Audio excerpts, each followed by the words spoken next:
So, you want to draw in Kaatie's art style like this? Well, I got you. Some important tips you need to know. 1. Her art style changes. 2. Art program doesn't matter. If you use a different art program than Kaaatie, it's fine. 3. Everything doesn't have to be perfect. Okay, let's get started. So, I am using Procreate, which is the same app that Kaaatie uses in most of her artworks. How do I know this? Look at these images. Here it is. For the sake of my sanity, I'm using for SNET on 1%. First, I start sketching out a rectangle to identify how small my canvas will be, as Kaaatie draws in a small canvas. Then, I just crop the canvas to the rectangle. It doesn't have to be perfect. Now, it's time to find the art and the style I'll draw in. Here is my test subject. My main focus today is Claire because yes. Then start locking the fuck in. You can see that I use basic shapes, like circle for the head, then rectangle for the body. Sometimes I use rectangles for the arms and legs as well. But for the sake of my degrading mental sanity, I use sticks and circles. Sticks and triangles for the legs as well. Okay, I don't usually sketch the hair in the blocking phase. I don't know what the fuck I just did, but either way, it still helped me. This entire clip is me adjusting the hair because I'm a perfectionist and it's ruining me.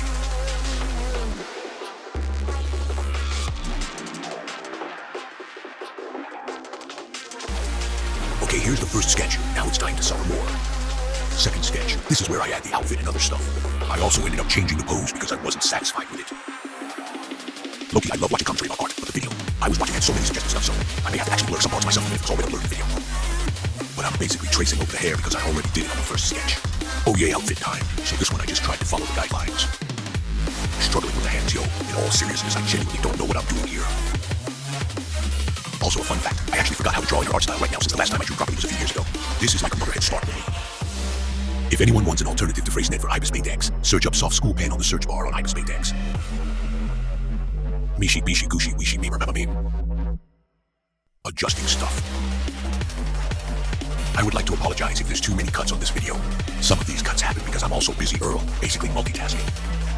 In this part, I'm basically adding the details that I've missed because I can't focus on one thing.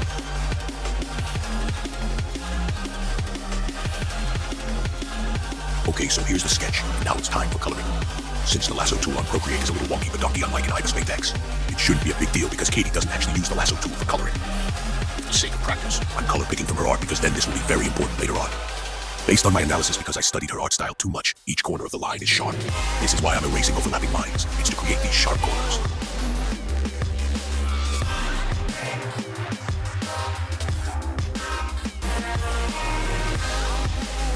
Okay, so here's how I actually try to match the colors together as the reference sheet color is different from the artworks. What I'm basically doing here is trying to find the right overlay color. In this case, I think that the overlay color used is purple, and so I try to pick different shades of purple to see what matches. To understand how overlay works, the lighter the color, the lighter the layer becomes. The darker the color, the darker the layer becomes. This is why I go for a slightly darker tone for this specific base shadow.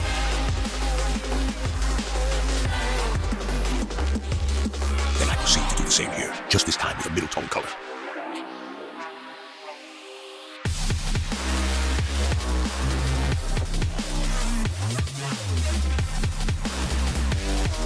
Okay, so here's what the base colors look like. It's time to add lines and shadows. However, I need to do some adjustments first. Okay, now I just need to group the layers. Grouping layers is good for organizing, so please make sure you do this.